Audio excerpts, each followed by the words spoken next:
नमस्कार दोस्तों, back to our channel. Friends, मैं आप सबका अपने चैनल स्टॉक्स फॉर लाइफ पे बहुत स्वागत करता हूं। Welcome to STFL family.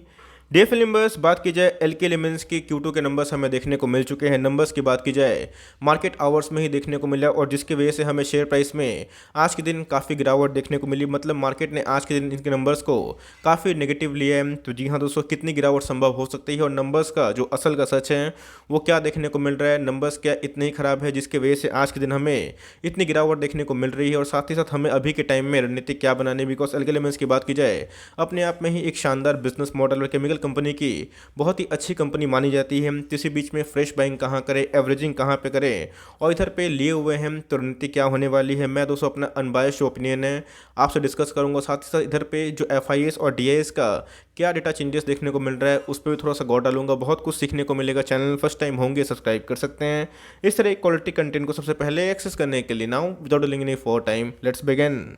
हमने जितने भी केमिकल कंपनी के नंबर्स देखे थे, मोर और लेस सबके नंबर्स या तो फ्लैट थे या फिर थोड़े से गिरावट देखने को मिले, बिकॉज उसमें इन्फ्लेशन का बहुत ज़्यादा एक हमें कॉस्ट देखने को मिला, जहाँ पे इनपुट कॉस्ट की वजह से इनकी जो टॉप लाइन तो ठीक ठाक देखने को मिल रहे थे, लेकिन बॉटम लाइन की बात की जाए तो बहुत सारे केमिकल्स कंपनी में हमें गिरावट देखने को मिला। और दोस्तों इसी की वजह से चाहे वो दीपक नाइट्राइट हो या फिर बहुत अच्छे अच्छे केमिकल कंपनी हो, सब में एक गिरावट देखने को मिला। लेकिन दोस्तों आज की बात की जाए तो आप देख सकते हैं क्लोजिंग बेसिस पे हमें आज के दिन 5% की नेगेटिव साइड देखने को मिल रही है। चलिए एक बार नंबर्स देख लेते हैं, उसके बाद जो कमेंट्री होगी और उसके जो डेटा हमें देखने को मिल रहे हैं, क्या क्या देखने को मिल रहे हैं, उसको भी थोड़ा सा देख लेंगे। तो जी हाँ, ये अगर आप देखें 38 सितंबर 2020 का डेटा है। अगर आप देखें दोस्तों इधर पे 30 सितंबर 2021 का डेटा है, तो साल दर साल अगर आप देखें तो इनकी जो सेल्स है वो 293 करोड़ से अगर आप देखें 352 करोड़ हमें देखने को मिल रहा है। मतलब इनके सेल्स में एक हमें ठीक ठाक जंप देखने को मिल रही है। ईयरली बेसिस की बात की जाए तो काफ़ी ह्यूज हमें देखने को मिल रही है। क्वार्टरली बेसिस की बात की जाए वो दोस्तों 393 से 352 हो चुका है। मतलब क्वार्टरली बेसिस पे एक डिक्लाइनिंग देखने को मिल रहा था। और दोस्तों ये मार्केट में सबको पहले से अनुमान था, लेकिन देखना बनता है कि टॉप लाइन को छोड़ के जो बॉटम लाइन है क्या देखने को मिल रहा है। लेकिन दोस्तों सबसे इंपॉर्टेंट चीज़ है खर्चे होते हैं कंपनी के, और उसी खर्चे की वजह से बहुत सारी कंपनीज के टॉप लाइन तो सही थे, लेकिन बॉटम लाइन की बात की जाए ये हमें इंपैक्ट देखने को मिला। तो जी हाँ, इनके जो खर्चे हैं जो पहले कितने थे 204 करोड़, अभी की बात की जाए 281 रुपीज़ इन करोड़ हो चुके हैं। क्वार्टरली बेसिस की बात की जाए तो उसमें ऑल दो थोड़ी सी डिक्लाइनिंग है, बट मेरे हिसाब से नंबर्स की बात की जाए उसका जो असली सच है वो मैं बताऊंगा। लेकिन दोस्तों अगर आप देखें तो जो प्रॉफिट है वो हमें अच्छी खासी गिरावट का शिकार देखने को मिल रहा है। जो पहले के क्वार्टर की बात की जाए लास्ट ईयर में 65 करोड़ के आसपास थे, अभी की बात की जाए 54 करोड़ के आसपास हो चुके हैं। तो जी हाँ दोस्तों, इतना जो प्रॉफिट डिक्लाइन हुआ है उसकी एक ही वजह है कि इनके जो खर्चे हैं काफ़ी बढ़ते हुए दिखाई पड़ रहे हैं। हमेशा क्वार्टर बेसिस पे जो प्रॉफिट है वो बढ़ता नहीं है, कभी कभी डिक्लाइन भी होता है। लेकिन अच्छे क्वार्टर में, मतलब अच्छे स्टॉक्स में खराब क्वार्टर एक हमेशा घुसने का मौका होता है। तो क्वार्टरली बेसिस की बात की जाए तो 78 करोड़ से 54 करोड़ हो चुका है। लेकिन ईयरली बेसिस की बात की जाए तो उसमें भी हमें एक अच्छी खासी फॉल देखने को मिल रही है। इसकी वजह से अगर आप देखें तो जो बेसिक EPS होता है वो बहुत ही इंपॉर्टेंट होता है, बिकॉज अर्निंग पर शेयर की बात की जाए तो वो बहुत ही इंपॉर्टेंट रोल प्ले करते हैं। आपको समझ में आ जाएगा कि इनके EPS कैसे हो रहे हैं, जो हमें ईयरली बेसिस पे 12.84 से 10.59 देखने को मिल रहा है। क्वार्टरली बेसिस की बात की जाए 15 से दोस्तों अगर आप देखें तो ऑलमोस्ट 11 के आसपास देखने को मिल रहा है। मतलब इनके जो नंबर्स है वो थोड़े क्या काफ़ी पुअर देखने को मिल रहे हैं। इसकी पीछे एक ही वजह है कि इनकी जो एक्सपेंसेस है, कॉस्ट मटेरियल वो काफ़ी बढ़ चुका है। और ऐसे जो प्रॉब्लम्स हैं हमने पेंट इंडस्ट्री में भी देखी है, बहुत सारे केमिकल्स में भी देखी है। तो जी हाँ, कंपनी अगर अच्छी होती है वो बाउंस बैक ज़रूर करती है, लेकिन इसी बीच में हमें देखना है कि कंपनी के फाइनेंशियल्स और उनके फंडामेंटल्स कैसे देखने को मिल रहे हैं। इस मार्जिन की बात की जाए, प्रीटी मच श्योर कि आपने अभी तक बहुत जगह पर सुना भी होगा कि बहुत ऐसे स्टॉक्स है, बहुत ऐसी कंपनीज है जिनके मार्जिन जो फॉल है उसमें एक गिरावट देखने को मिल रही है, जिसकी वजह से इनका जो इनपुट कॉस्ट है वो काफ़ी बढ़ता हुआ दिखाई पड़ रहा है। और इसी की वजह से गैस मार्केट में बहुत ऐसी कंपनीज हैं जिन्होंने अच्छे रिजल्ट पोस्ट करने के बावजूद भी उनमें गिरावट देखने को मिली, बिकॉज मार्केट थोड़ा सा कंसर्न है कि आने वाले कल में इनके जो मार्जिन कैसे रह सकते हैं।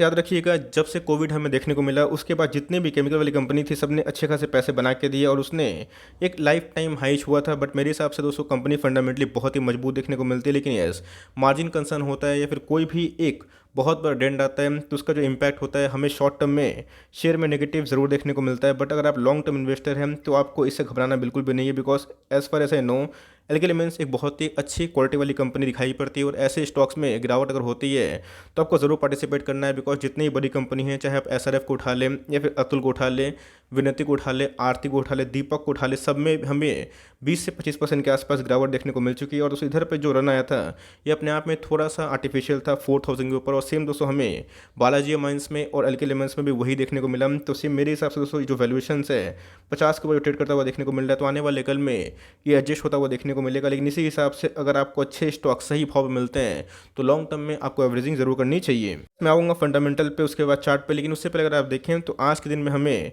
44% के आसपास कारोबार देखने को मिल रहा था। मतलब आज की जो डिलीवरीज परसेंटेज है वो हमें ठीक ठाक देखने को मिल रही है, जहाँ पे ऑलमोस्ट 1.5 लाख शेयर्स ट्रेड हुए। उसके अगेंस्ट अगर आप देखें तो 64,000 शेयर्स को डीमेट में उठाया गया है और 27 जुलाई को इसने ही अपना 4749 का हाई बनाया था। उसके बाद हमें एक कंटिन्यूसली फॉल देखने को मिल रहा है।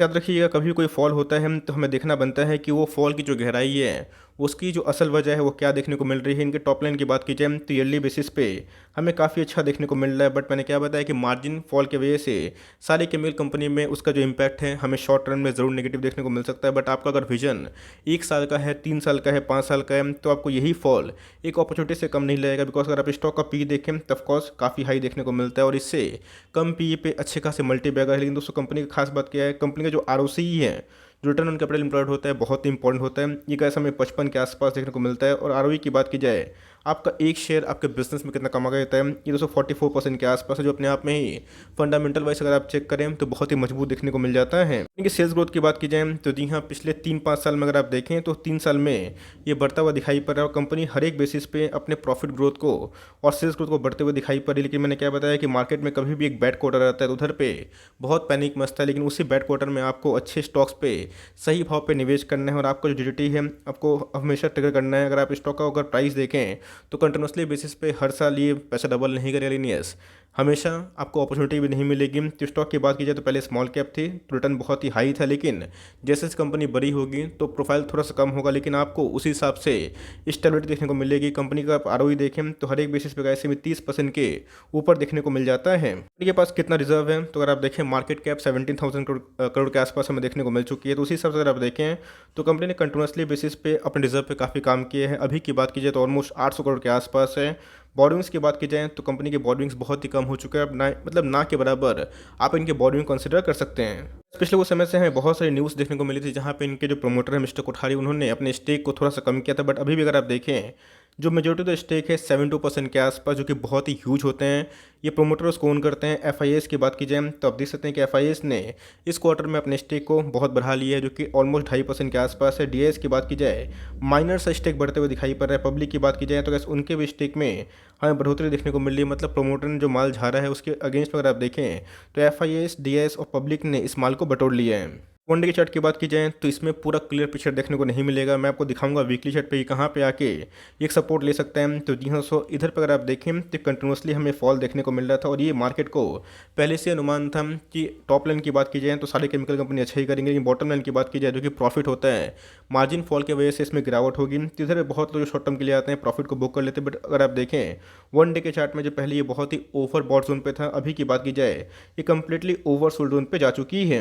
अब इधर पे कितना गिर सकता है फ्रेश बाइंग की बात की जाए तो मेरे हिसाब से मुझे ऐसा पर्सनली फील होता है कि आपको थोड़ा सा वेट एंड वॉच करना चाहिए। अगर दोस्तों ये इस लेवल को तोड़ देता है, अगर 3400 का लेवल पे जो कि तोड़ चुका है, अगर इस पे और भी गिरावट संभव होती है तो मेरे हिसाब से कैसे साइकोलॉजिकल जो सपोर्ट है ये 3000 के आसपास आता हुआ देखने को मिल सकता है। तो मेरे हिसाब से गैस अगर इसमें और भी थोड़ी फॉल होती है 3250 के बाद अगर आपको मिलता है, आप इस तरह फ्रेश एंट्री करने का सोच सकते हैं। अगर आपने लिया है 4000 के आसपास, 3700 के आसपास, 3600 के आसपास, आपका विजन अगर लॉन्ग टर्म का है तो मैं एक ही बात बोलूँगा कि होल्ड एंड कंटिन्यू करें। कंपनी फंडामेंटली अच्छी है, आज मार्जिन फॉल हो रहा है, कल आने वाले कुछ क्वार्टर में मार्जिन ठीक अगर होता है तो इसमें फिर से बाउंस बैक हमें देखने को मिलेगा। तो एज फार ऐसा ही नो, कंपनी फंडामेंटली काफ़ी अच्छी दिखाई पड़ती है, स्ट्रॉन्ग प्रोमोटर होल्डिंग भी है और कंपनी का जो बयान अभी देखने को मिल रहा है वो भी मैं डिस्कस करूंगा। लेकिन दोस्तों कंपनी की बात की जाए तो इधर पे ये होल्ड करने लायक कंपनी दिखाई पड़ती है। तो आपके पास अगर है तो पैनिक ना करें, आपके पास से कंटिन्यू कर सकते हो। इधर पे आप चाहें तो इधर पे फ्रेश बाइंग का सोच सकते हैं और हर एक 200 के फॉल पे, 150 के फॉल पे आप इसको 3250 के बाद एवरेजिंग भी कर सकते हैं। उसके अगर तोड़ता है तो आने वाले कल में और भी गिरावट हो सकती है, बट मुझे लगता है कि इधर पे 3000 के आसपास इसको सपोर्ट लेना चाहिए। अगर दोस्तों इधर पे एक्सट्रीम पैनिक आता है तो कंपनी की बात की जाए, उन्होंने बताया भी है कि जो कोविड का पूरा जो केस हमें देखने को मिला था, चूँकि अभी के टाइम में बहुत ही कम हो चुका है, तो इसको कंपनी मॉनिटर भी कर रही है। अगर आप देखें तो कंपनी के जो नंबर्स है उसी के नीचे हमें देखने को मिल रहा था, जहाँ कंपनी ने बताया है कि वो जो कोविड-19 का इम्पैक्ट है जो उनके बिजनेस पे है उसको मॉनिटर कर रही है और जितनी भी अनसर्टिनिटीज़ थी उसी आगे निकलने की कोशिश करेगी। और बात की जाए जो गुजरात बेस्ड दहेज है, जो एक लोकेशन है गैस, ये इनके जो कमीशनिंग एक प्रोडक्ट है इसको लोग बोलते हैं एसीटोनाइट्राइल है ना प्लांट, ये दोस्तों उनको लोकेट करेंगे। तो जी हाँ, ये एक पॉजिटिव चीज़ है, बट मेरे हिसाब से शॉर्ट टर्म में जो नंबर्स पेश किए हैं उसका हमें नेगेटिव इंपैक्ट पड़ेगा। बट मुझे बहुत ही ह्यूज फॉल की उम्मीद नहीं है, बिकॉज मार्केट में ये सारी चीज़ ऑलरेडी फैक्टर इन हो चुकी थी। ये गिरता भी है तो अपॉर्चुनिटी है, तो फॉर लॉन्ग टर्म कंपनी में काफ़ी ग्रोथ है। आप मार्केट में एक दिन के लिए नहीं आए हैं, गिरता भी है तो उधर पे एवरेजिंग करें हर एक लेवल पे जहाँ पे आपको